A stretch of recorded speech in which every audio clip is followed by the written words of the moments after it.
right, so go ahead, Scott. Tell me what happened. So you shut the wheel's running right now. Yeah. You shut the wheel off.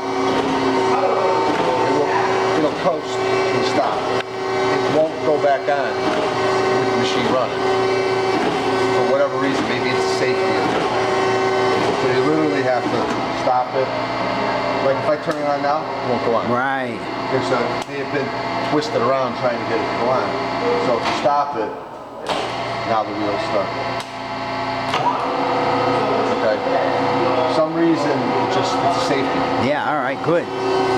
So this is back set where it was. So once it comes across, that's going to ratchet.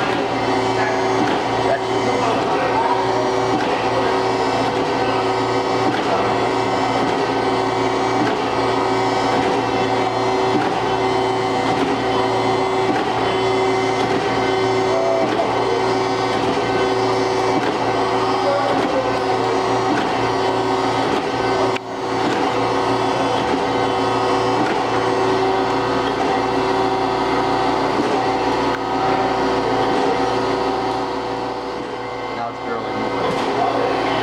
Right. It's crossing, 25 thousandths or whatever. But I can turn it all the way up. Does that say cross speed on there or no? What does it say? Okay. Now it's coming down.